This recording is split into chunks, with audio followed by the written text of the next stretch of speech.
Let me go find him. He's back in the break room somewhere. All right. Hold on, he in the back, he in the break room enjoying my snacks. Yo, what's going on, Joe? How's it going? All right, what's going on? Welcome to the Black Friends Podcast, cousin. How are you doing? I'm good. Thank you for having me. Thanks. Well, guys, I explained to them that you saw our last mental health episode. You actually tapped into both of them. The one that we had questions about to begin with. You also looked in when we had a friend who's a female therapist talk to us from a standpoint. And then you had some questions and you had some concerns about actually our replies and our answers that you just wanted to kind of clear up. And so I wanted to set the stage for you to come on and talk to us a little bit. And then you can chime in on the Celtic situation too, because you're a black man. I'm quite sure you've seen it as well. Yeah. So first off, I'm a black male, and that's why I decided to become a therapist. I feel like we're underrepresented, but we oftentimes are misunderstood in a lot of aspects. And I feel like we do get the bunt of all bear, like the Celtics thing, right? How many times have that happened to European coaches and it's not blown up to this capacity?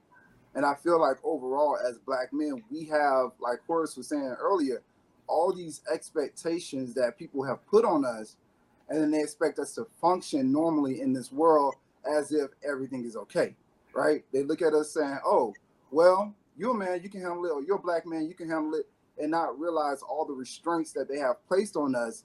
And truly and honestly, we can't handle it. It's almost like, damn if you do, damn if you don't. And so kind of looking back at some of the conversations in the past that you are having about mental health and why is it so important, I think it's like more so kind of knowing yourself, having a cheat code to yourself, why you function the way you do function. One of the things I was looking up as Horace was talking earlier was I was going back in my textbook and I follow two concepts primarily, Adlerian theory and existential theory. Adlerian basically says we have to develop insight into mistaking goals and self-defeating behavior that was created by someone else in order for us to be ourselves. And then he also goes on to say human beings have tamed their instinct and at times have denied and disobeyed their natural instinct because of other social relations. And I think this applies heavily towards black men, is that we have tamed who we are as individuals to obey what everybody else around us say we should be. On a previous show, was they talking? No, go right ahead. In a previous show, Horace spoke about wanting to have a black male therapist. I spoke about having a different choice. I'm wondering, what do you feel about that? Do you feel that we should go to black male therapists, or doesn't matter? Honestly, I don't think it matters. I think it's your opinion. Like it's your option. Whatever you feel most comfortable with. I don't know what individuals have had experience with males or females. Some females who have had a traumatic experience with a male may not want to see a male therapist, and vice versa. But I think the benefit of seeing a black male therapist is that we have the same insight. We're not all clinical. We know what the struggles are, and we know what the expectations that are set upon us are. And so we're able to talk around that. Also, we know what is important to us and the values that are important to us. And so oftentimes when dealing with other therapists, they're not as culturally competent in that area. And sometimes female therapists, they just don't understand the male language. And so if, you're kind of good in that area and you just kind of want comforting and nurturing and you just want to kind of talk, and you're not really trying to, get into some male heavy topics, then I think any therapist would do. But if you want to talk about some male heavy topics where manhood is being questioned or my thought processes are being questioned, then I think it's better to talk to a male therapist. But honestly, I think any competent therapist will work as long as they have that insight. I want to ask you, how do you feel about, first of all, thank you for coming on. And I want to say, it's a stigma that if you don't agree with therapy, you're instantly the devil himself, reincarnated. Like you haven't done the work, you're not understanding, and that everybody need therapy. And if a black man said he don't like therapy, then you're just the worst piece of trash. You know, it's that underlining. So what would you say to people who demonize people who don't feel like they need therapy at this moment? I mean, honestly, it's the individual choice. Therapy only works when people are there because they want to be there. That's why so many black males and minority males don't go to therapy, because therapy was forced upon them at an early age in bad situations, such as in school, or if they got into trouble and they went to the juvenile detention center. So that never works. It only works if a person is open to going to therapy. If a person is not ready, then the person's not ready. And that doesn't make them bad. That just means that they're where they're at. And that's a part of therapy, is getting people to just be comfortable where they at. If you cool with not going to a therapy and that works for you and you okay with that, then you don't need therapy. Therapy is only to make you feel okay with where you're at and the decisions that you're making. Mm-hmm. Well, I got another question. Here's my opinion. My opinion is this. When I hear people talking about therapy, they talk about going to the one that they like or they feel more comfortable with. I always thought that therapy was about becoming uncomfortable, peeling back layers that you're uncomfortable with. If I went to a trainer, I don't want him to say, "Chris, give me one more push-up, please." I want him to yell, "Give me one more push-up, one more set, go harder, push harder." And if I feel like if your therapist doesn't sound like Kevin Samuels, then you're not having a good therapy. I don't think you got a good therapist, because they gotta give it to you real. A lot of us have a delusional view of ourselves. We go in there, and why is my therapist gonna keep it one thou wow with me, or is he just gonna keep on feeding me prosperity preaching and telling me? And I don't know. I've never been to a session, but that's what I get out of it. Why do we have to be comfortable with our therapist? That's the only time you're gonna be vulnerable, is if you're comfortable with a person. You're not gonna be vulnerable and open up with a person if you're not comfortable with them, right? And so it's important to build that therapeutic relationship. In fact, the first couple of sessions that you're gonna have with your therapist is to build rapport, to see, okay, if we vibe together. Even the initial assessment, the 15-minute consultation that we do, is to see if I like you and you like me. If we don't vibe, or if I have any biases, at that time I need to make it known. Hey, I have a bias. I don't deal with black males, or I don't deal with females, or I don't deal with couples, or they may seem like they have too much going on. Me personally, I don't work with substance abuse. That's not my wheelhouse. And I don't work with elementary age students, because I don't feel like that's the age for therapy. But those are my choices, just like clients have choices and individuals have choices in therapists. They may not want to deal with a certain type of therapist, and so that's okay. But you will get to the point with the right therapist that you like, that you have that relationship with, where it does get uncomfortable. And oftentimes in my session, it gets very uncomfortable, but you're comfortable with me taking you to that place of being uncomfortable. You don't feel like I'm going to take this information and run with it, or I'm going to look at you any differently. I have prepped you for that time for us to go and deal with your trauma. I've prepped you for us to talk about some of the tough topics, because now you trust me. But you're not going to have that conversation if you don't trust me. So I said I was going to work on this, Richie. I wanted to call you Baby Richie so bad. So listen, my thing is this. Your niche market and what you specialize is in black men. Because you said something to me, which is, we have a special language that we speak and mannerisms. And you talked about that as you spoke with the guys. And I just wanted to ask you why. You know what I'm saying? Did you see the need for that with black men? And also, too, do you feel as if, well, I mean, that's your field. Do you feel as if all black men need to have therapy, or do you feel like if you're comfortable? But answer that for me and talk a little bit more about what made you choose to specify with just black males. Okay, I'm gonna start with the latter. Mainly. All right. I think, in my opinion, I think everybody should get therapy. When I started my therapy process, my healing journey, man, there's so much I didn't know about myself and why I was doing some of the things I was doing. And so sometimes we're on autopilot, and we don't even realize we're in autopilot based off of our experience and what we saw growing up. And so especially for us that grew up in the hood, like we are really, kind of messed up a little bit when we're numb to certain things like police sirens and, things that just we see around the neighborhood. Is normal to us, and it becomes numbing to us until we go out into the world. And that's my truth. And why I decided to specialize in Black male therapy is because when I went out into the world, leaving Rivera, going to Tuskegee, going off to the military, I saw that I was different from a lot of people. I was always watching my back. I didn't really trust too many people. And I didn't know what was going on. It's like I kind of kept to myself. I was very standoffish and didn't realize that was my surrounding growing up, that you had to be alert at all times because of what was going on in the neighborhood. You couldn't just sit back and let things happen, because things will happen to you. Also, what I saw with working with Black males in my own experience as well is that we don't know a lot. We don't know the right wording to say certain things. And oftentimes that get us locked up, or that get us like opportunities taken away from us.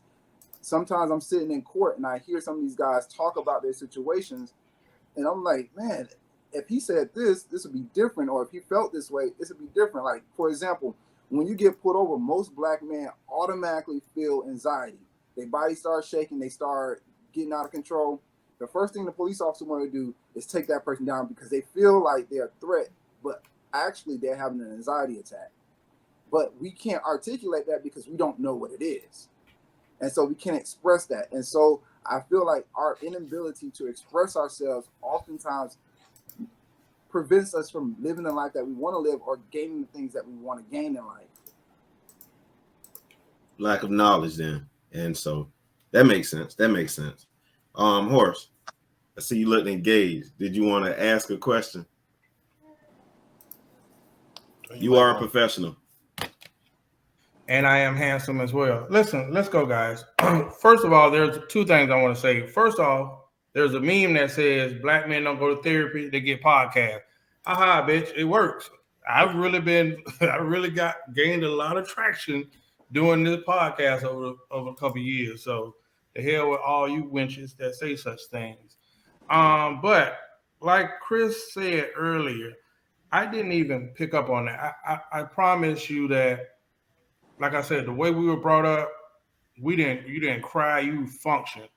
So now I'm in a place where I'm more courageous enough or brave enough, or just maybe I'm just tired, where I'm more open than I ever been before. And I think I don't know if I'm doing that for others or am I doing that just for me. But we discussed on the show triggers. We were talking about grieving, and I'm just at a place that I need to unpack a lot of that stuff. So I don't see myself going to therapy, but I do think that therapists came in me putting myself on the altar with my friends and having those real conversations. So that's probably my thing now. So now let me ask you a question, Mr. Haines. With what my brother just said, is that a typical answer for most Black men that you run into while you're at work or while you're working in this field? I mean, not really. Damn. So he need to sit down. No problem. Like all 20 of my Black male clients come from neighborhoods like I come from. I'm just saying. And they all have different stories and they all have different walks of life. By the time they leave my session, they have this newfound insight of who they are. Now, I don't have nothing against, going to the altar for therapy, right? None at all. Because the Bible tells you repeatedly over and over again, take care of your mental. If you pay attention to the fables in the stories in the Bible, they tell you pay attention to your thought, because your thought is manifesting things at all times. Even in prayer, you're meditating. So with that, it's telling you guard your thoughts. In my opinion, in my humble opinion, I think the first line of mental health is having a good group of friends. So, I don't see an issue why the podcast can't work.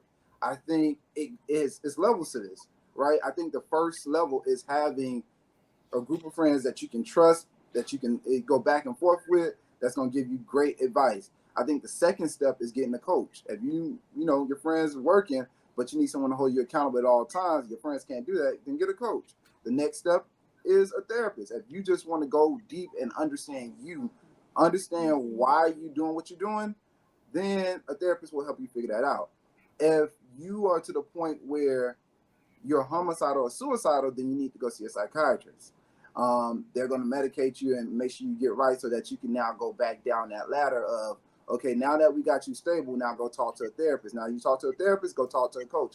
Now you talk to a coach, now you have accountability partners. So I think it's a trifold where all of those things work, but I think the benefit of going to a therapist is really to help you understand why you do what you do. And Horace, when you started out with an existential question. Am I doing it for myself or am I doing it for other people? When you go into existentialism, it's making meaning out of everything. And what we do know is that all of our decisions have, responses to it. But also, a lot of our decisions that we make isn't our own decisions. It's our parents' decisions, it's our friends' decision, it's the church decision. And like Adler was saying, we've tamed ourselves. So we're making decisions based off of what everybody else is supposed to do. And that's why so many people don't know their purpose or they're not walking in their truths, because they are listening to everybody else but themselves, and they don't know why they're listening to everybody else. And they say, well, no, I ain't listening to nobody else. I'm listening to my own self. Well, no, not really, because your grandma told you a long time ago this, or your dad told you this a long time ago when you wanted to be an architect, but now you're a coach because your dad told you should be a coach. We make those decisions based off of how we were raised. Good answer. Sometimes I feel like therapy is like dangling a carrot in front of your face. Everything you can't keep. I don't know if you can keep on putting everything on childhood trauma. Some of us are in our 40s, and some of that stuff we got rid of by now, or been able to learn how to function with it.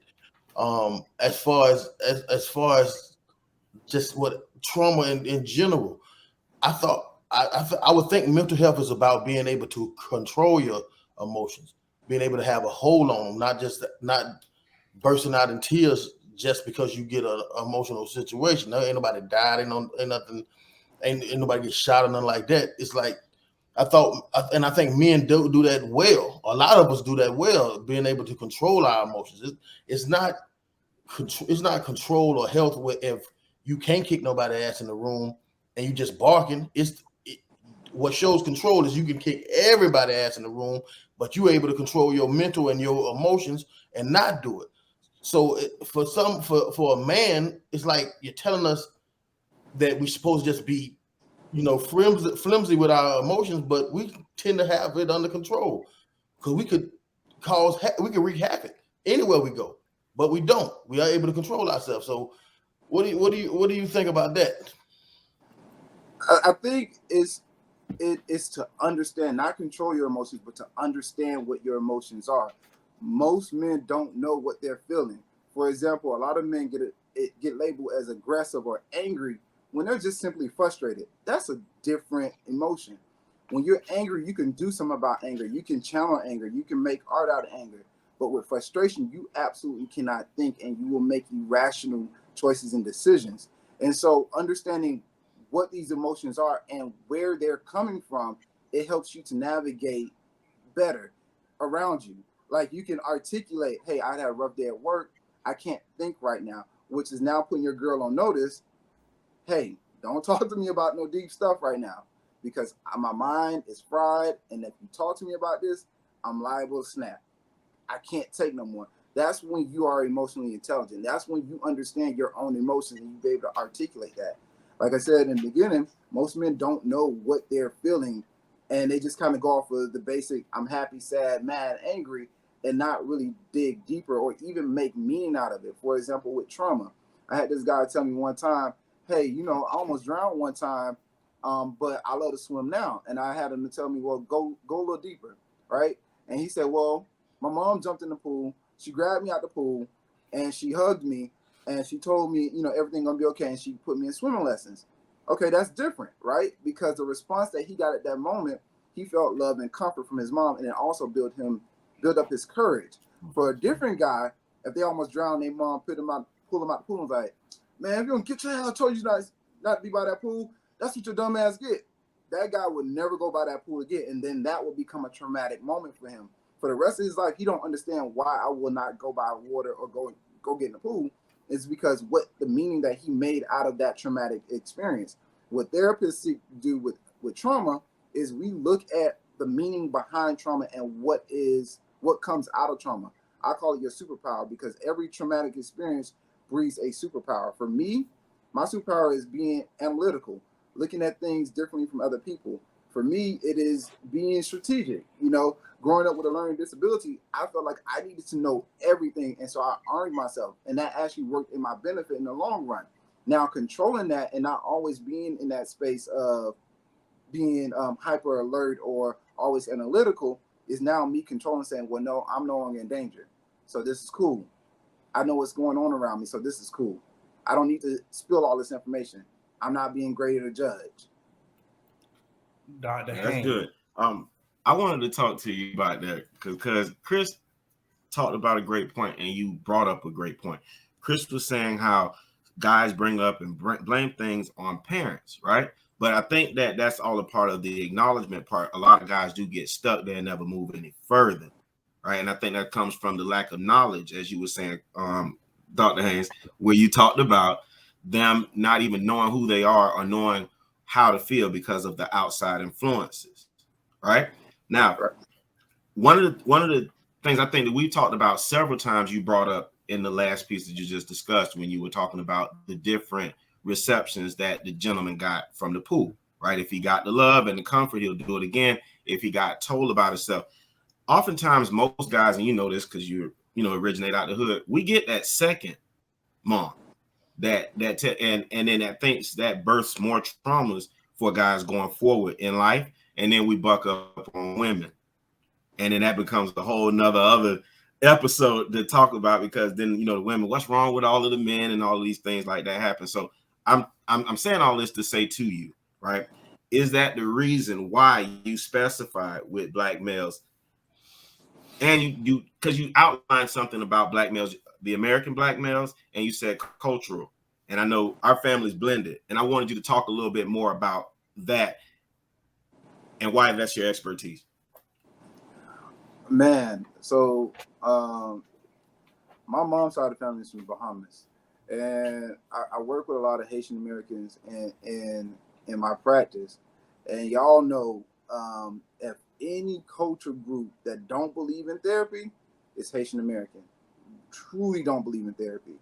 But a part of that that I saw that made me really want to work with men is that I felt like if I could help people that look like me think different, they can be more productive in our community and stop bowing down so much to other people and really take their place at the throne.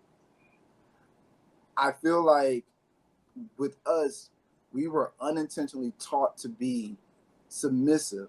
We were unintentionally taught to be just doers, workers, and not necessarily thinkers. And there's a documentary called Black Boys, and they touch on it a little bit more, where even in school, we're welcomed with hostility, and we're welcomed, we're not even really challenged. If you go to all black school, we're not challenged. They just give us coloring books and make us watch TV, and they just kind of do little things to get by, but we're not necessarily challenged. And so my thought was, again, pulling biblically and also just seeing our peers around us and want to know, how can I get my people to see this, to get them to the next level, became my life journey. Because if I can get all you all, not necessarily in therapy, but if I can get you all to control your thoughts and really understand the impact of our actions and behavior, then I can see more wealth in our community. I can see more strong men in our community. I can see more men that's in power in our community versus the opposite. Listen, I got a question. I got a question. I think sometimes it get lost in the translation of like aggression, right? So when I seen the Capitol stormed, right, and then I seen people who believed in something was willing to die about something and standing on something, right? And then when those people started getting caught, they were not factory workers.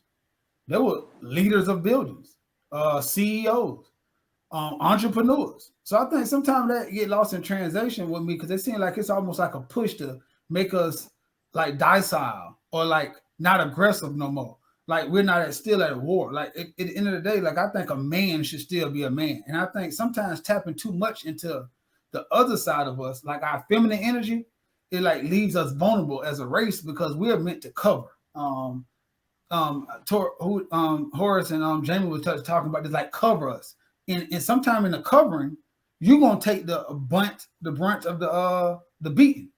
Like if I'm covering somebody, if somebody's going to beat my son, they're gonna beat me. Like that's life. That's who I was built to be. I was built to be the person who take it and I don't always have to express it or find a way. Sometimes you just got to take it. And I think that's you. Do you not agree that's just part of being a man? And I seem like sometimes it seems like it's an agenda pushed directly at black men to make us like lower our guards or something, or be more docile and not obtain our aggression. You know what I'm saying? Maybe I'm saying it wrong. But No, I hear what you're saying loud and clear. It makes sense, but it's actually the opposite of that. It's teaching you how to respond to certain situations. You don't have to express your feelings all the time, but you need to understand your feelings. If you're in a boardroom and you know you're being discriminated in the boardroom, instead of allowing your anger to take over and get you put out the boardroom, you understand what is happening and you're able to regulate yourself. That don't mean you're soft or weak. It means you're now in control. Now you're being more tactful in the boardroom. I think that's what it really is boiling down to. Therapy is not to make you soft. It is not to make you less of a man. It's to make you more empowered and understand how to think and act like a man that you are, instead of saying, okay, am I supposed to protect my family? Yes, but you don't always have to protect your family by covering them and getting beaten.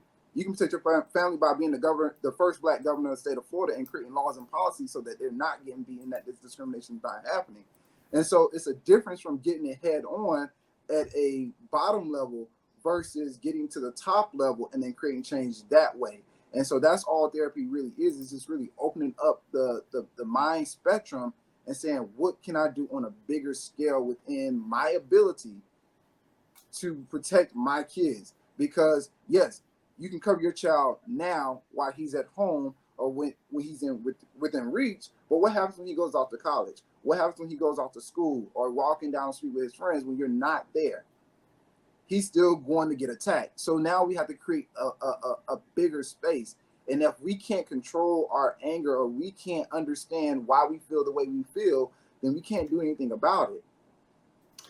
Okay, so if it's okay to control your anger and okay to control your frustration, then why, when I said controlling your emotions, you said it's not about controlling your emotions, it's about understanding them. But then in your example just now, you told us about controlling our emotions. Yes. So when I said controlling your emotions, you know what the bigger thought was, right? The bigger understanding of this picture. If I be in this place, I know that I'm going to snap. If I snap, I'm going to get arrested or they're going to put me out. I need to be in this space because my son is here. I need to show my son what this is, and I need to create a bigger safety net for my son. So now I understand this. Now I can control my emotion based off of my understanding, not just suppressing your emotions, right? Because once you suppress your emotion, it comes out in other places. It comes out at home on your girl. It comes out on your kids. Oftentimes when my uncle or my dad would come home, he would just be mad for no reason for something that happened at work. That's him suppressing and controlling his emotions versus understanding, hey, I'm here to put a roof over my son's head and put a food in his stomach. I understand that this is going to happen, but I understand what I'm creating for my son. So I can take this, and when I get home, I can talk to my son and let him know what is what, versus simply controlling and suppressing your emotions. Mm-hmm. Okay. I don't know. To me, it sounds a little bit like suppression, but I'm on mute. Yeah. Horace had a rebuttal. No, I was going in a different direction, but go ahead and finish yours. No, I was done. I mean, I thought in both examples is speaking about controlling a certain emotion, and his example is about controlling frustration and anger. Mine is about controlling tears.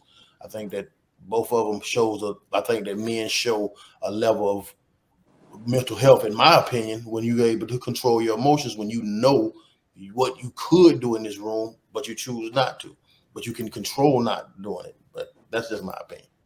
I think this too. Not to cut Chris off, man. Horace. I think that black men have shown over the years of all the oppression that we have been great at controlling. I believe like 80% of black men go to a job they hate every day to feed their family, and they don't crash out in that. Like it's a lot of men who've been working for 40 some years, 30 some years, and they might be mad every morning, but they get up and be on time. I was just working with a lot of those people when I was a manager of a warehouse. I've seen a lot of men who hated their job, but they got up every day, had families, came in. You had a guy who was half their age telling them what to do. It was embarrassing, and they still made it every day. And okay, if they got their attitude, if they had an attitude every now and then, if they was a little grumpy every now and then, I think the bigger picture was they did what they signed up to do, and that's take care of their family and be a husband. You understand what I'm saying? So is that not a part of controlling your emotions? Like knowing this is what I got to do, and this is what I've signed up to do. So every day I'm going to find a way, whatever the way is, to do it, and don't make no excuses. Well, I agree, but I think at a point is what you're teaching your kids. And so when we talk about therapy, we're not just talking about emotions. We're talking about actions and behaviors and thoughts. Emotion is a part of it, but it's not the bigger part of therapy.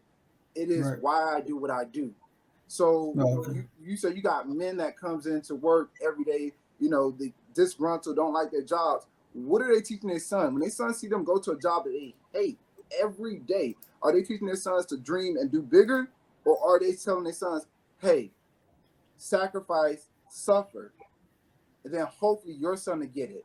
But his son is not going to get it because his son is going to follow what his dad did and move on throughout generations. And that's the definition of generational curse, is when the behavior is continually repeated throughout generations. And because we emulate our behaviors and our actions behind our parents, typically it's the same unless our parents say, hey, son, do different and show them different. And oftentimes our kids are going to want to be like us. So whatever we're doing, they're going to do.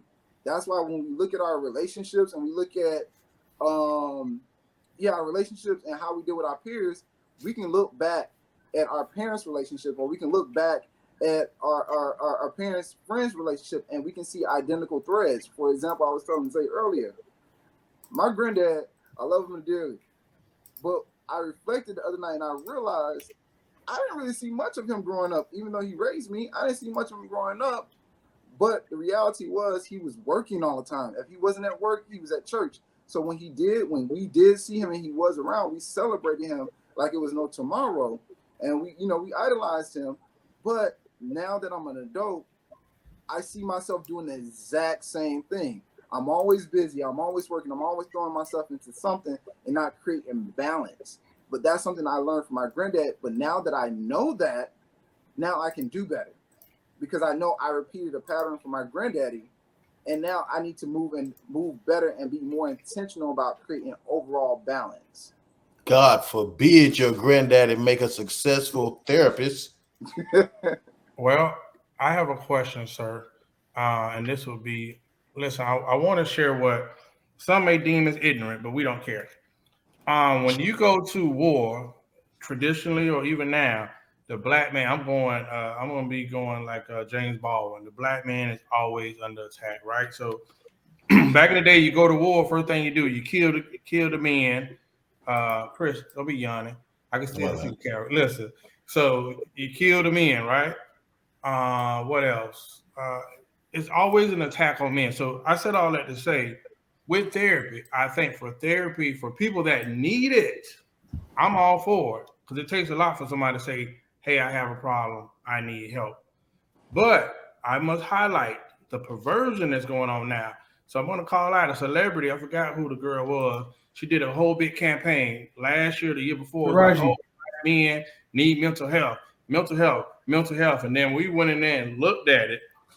The program was all about getting black men to come out if they were gay, transgender, or whatever. So I'm like, bro, like it's always like a hidden agenda. So for a man like myself, yeah, that I was disturbed by that, especially coming from a black woman.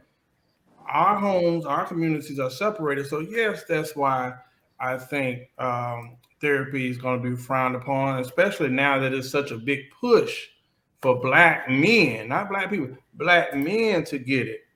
And I'm almost gonna go back to my brutal ways and say, like, yeah, we're learning self-care. We're learning how to talk more and find that balance and not carry that stuff around. But at the end of the day, a black man has to be the man. He has to have some level of, the guy that can hold it all down. James Baldwin probably said, the sweet Negro well, it's the sweet Negro, so docile and kind. Be fearful of the day that they change their mind. And I think that has a lot to say. They don't want us to get to that point where we start to feel like, this shit done got old. So that's just my take on it. I salute you for therapy, but my brother, I'm still outside. I'm going to use these dudes because I don't have to pay a copay right now with them. I would say everything this. is a price with this guy. I would say this. I'm glad that you brought up war. One of the war tactics is psychological warfare. I don't know if you remember, like during the World War II, Hitler threw out leaflets to the black soldiers, basically telling them, why you fight for a country that don't appreciate you. He was right. We still use psychological warfare. Psychological warfare is nothing more than planting seeds in your mind to make you think you are something or believe something that you're not. For example, if you go back to the 90s, what did black men represent in most movies in the 90s? And if we all grew up in that era, we begin to emulate and say, okay, this is what I'm supposed to be. I'm supposed to be a dog. I'm supposed to be this. I'm supposed to be that. You rarely saw positive images of black men on TV. You had the Huxtables, and then they had to go ahead and make him a martyr. You had what is it? Different World. They canceled the show because they was touching on deep topics. So with psychology and mental health, I think we have to like really move mental health and crazy from it and look at the psychology of you, the psychology of man. Everybody has a brain, so everybody has, mental health. It is what you thinking and how you thinking and what is stuck in your subconscious that you're unaware of that's making you move and think the way you think. If you go ahead and you're okay with what is planted inside your head, then I say go for it. If that's you and that's how you feel. But I think for me, what I saw for myself personally is that I saw myself dreaming bigger and doing a whole lot more. I wouldn't have started my company had I not started seeing a black male therapist. I probably wouldn't be as far along in life had I not saw a therapist because of different social pressures and also fear that was inside me that I didn't realize that was inside of me because somebody told me in elementary school that I'm dumb and stupid or I have a learning disability, so I wouldn't make it this far. Man, I got 3 degrees right now with a bunch of certifications, and that dumb, stupid kid has 2 businesses that he's running. And so I had to change that narrative that someone else planted in my head, and I would have never known that was there until I sat down and talked to somebody and said, okay, well, why do you feel this way about this person, or why do you feel a way about this situation? And I could not understand it on my own. And so through psychotherapy, you're able to discover that stuff. What do you feel about the word healed? Because I'm getting tired. I'm so tired of that word. So I think when it comes to being healed, and that goes back to Maslow hierarchy of need, is when a person is healed, they get to self-actualization. Most people don't reach self-actualization until they die. Most people, they don't get that far until they live life long enough and they start to understand life at a different height. So for me, I think healing is a lifelong journey based on how you were raised. I think the earlier you get involved, the better off you are. The older you are, the longer it's going to take for you to get through that process. But I think it's a lifelong journey just to really just understanding you. I think you heal from trauma to move past the next phase of your life to decisions and understanding why you do what you do. Because not everybody has trauma, or some people may have trauma, but it's not as traumatic as someone else's trauma. We just got to figure out what is that trauma stopping them from doing. Well, here's the thing. I think you can always find trauma no matter what. You can always find it somewhere there. And if you can always find it, it gives, some of us feel as though it gives you, I don't know what's it called, but it gives you, you probably another $100,000 worth of debt. You got to pay for that degree.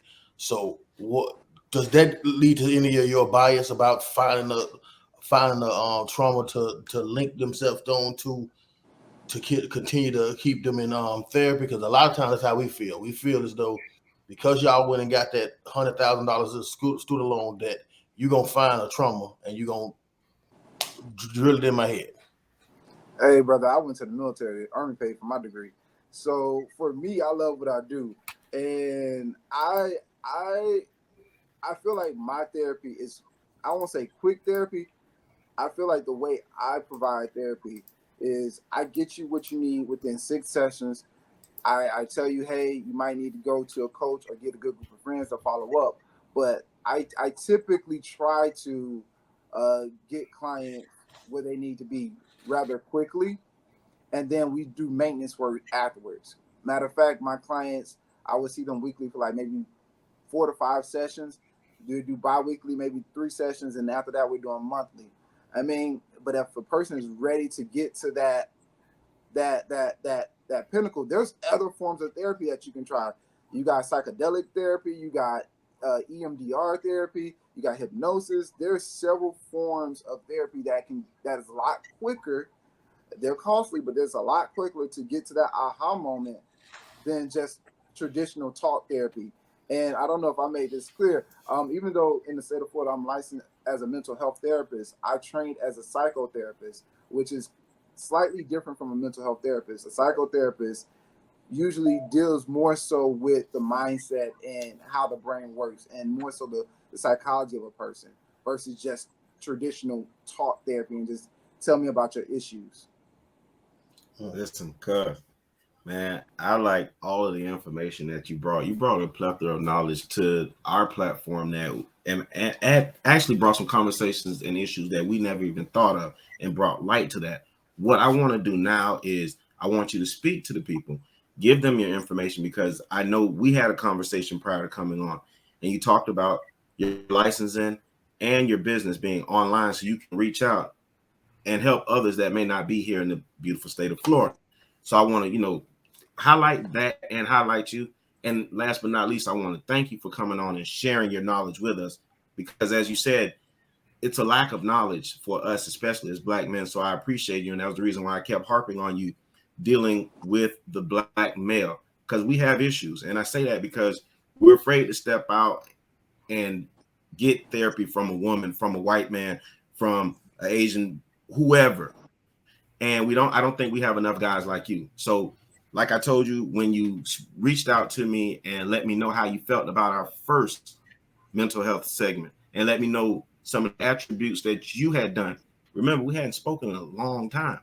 Yeah. I had no idea that you had, climbed that ladder and was doing so well. And when we had the conversation today, just a quick brushing up, talking about the differences in our families, from the Jamaican side to the Bahamian side to the American side, and how we just were, as kids, like, wow, blown away, and looked at how the individuals, your grandfather, my big cousin, how they operated with us. They always went to work. So no matter what, that's all we thought that it was. But you dropping knowledge and letting us know that you need to find yourself, I think that not only helped us, but some of our members who are watching and the guys who are going to watch tomorrow morning because they didn't get a chance to tap in tonight. So I just want to thank you for that. But I do want to highlight you and let you share your information with everyone else that's here tonight before we close out.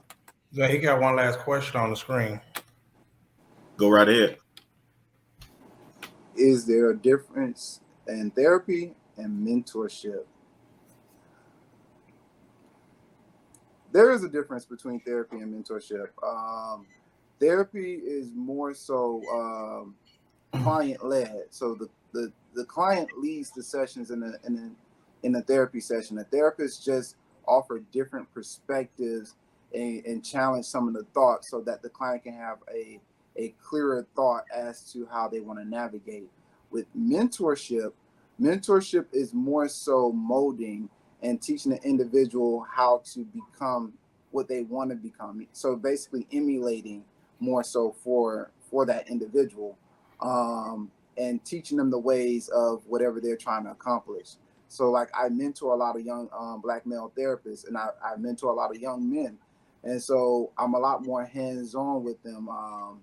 There is no confidentiality with them, and we do a lot more in the community. Whereas with my clients in therapy, everything that we say in our session stays in that room. When I see them in public, we don't even acknowledge each other. And it's just one of those things where we're here. Ooh.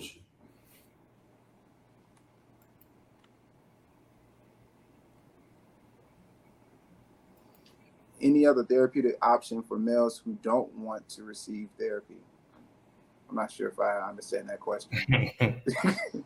No, we're not smoking weed, Shelly. Chill out. Well, hey, if that eases your anxiety, go for it. But you have, I know y'all heard of the new, I want to say, the psychedelic treatment that they're doing. And matter of fact, Good Samaritan actually has a clinic that do psychedelic treatment. I heard that that's very effective. Hopefully, I'm going to get trained in it soon. But I heard that that's really effective, as well as just other plant medicine that works for therapy. I'm a spiritual person. I think going to, your spiritual guide, a spiritual leader in your church that you trust, that can also work as therapy. The one biggest thing that you all have to know about all of that stuff, with the exception of the psychedelic treatment or EMDR treatment, is that none of what you say is confidentiality. So anything can be shared with anybody. With therapists, if we share any of your information outside of that session, you can sue us for malpractice. We can't even talk to the police, even if we're subpoenaed in court. Our notes are very vague, and you still have to give us permission to talk. So that's the security of therapy, is that everything that is said within our session is 100% confidential. Like I said, Richard, I appreciate you sharing the knowledge of all of this information with us. Thank you from all of us here at the Black Super Friends podcast for coming on. Y'all have anything, Harden? Chris? No, I didn't get to share my information yet. Go right on ahead, brother. All right. So you can find me on Instagram at mindmatterwellness_, or you can check out my website, which is mindmatterwellness.com. If you know somebody that's looking for a mental health therapist, they can email me at rhaines@mindandmatter.com. We're looking to start a more so adult male group coming up very soon. Something like the Super Friends, but in real life, for people to actually get together, not necessarily in a therapeutic aspect, but more so building that network of men that once they're done with therapy, they can go into this network of men and kind of continue on that passage of accountability and their healing journey. I appreciate you, man. I appreciate you coming. I appreciate you coming just because you always need different viewpoints. You know what I'm saying? And I think you represent a positive role model to a lot of people who, this is an unspoken career for Black men.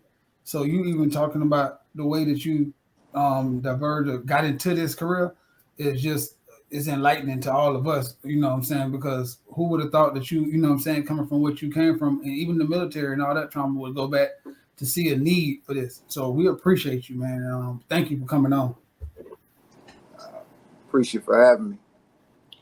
Yeah, I also want to thank you for coming on, man. I really don't get into mental health shows, but the girl seems to go crazy about these mental health shows. So I want to make sure I show up. I want to say that I'm a little bit disappointed in you, man. I looked in your Instagram. I want you to come out in the chair like you do in your videos. I wanted the chair. I didn't get the chair, and I didn't get the bow tie. So I'm really, really upset about that. But I appreciate you showing up, man. Thank you. I think that you gave a different perspective on it, and it's something that I think that once you get this thing to the point where we can do this over the internet or something like that, I think it would be worth sitting down and chopping it up with you on a therapy level. Okay. Well, I actually do telehealth. Oh yeah. I know that thing we going for the low though, right? What's that? That thing must be going for the low though. I'm reading. I ain't gotta sit on your couch, your AC. I can be right here. Man.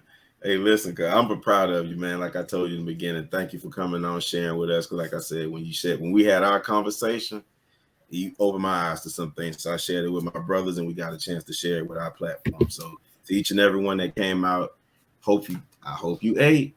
They were laughing at me, but I hope you ate from this tree. He was feeding, and we out.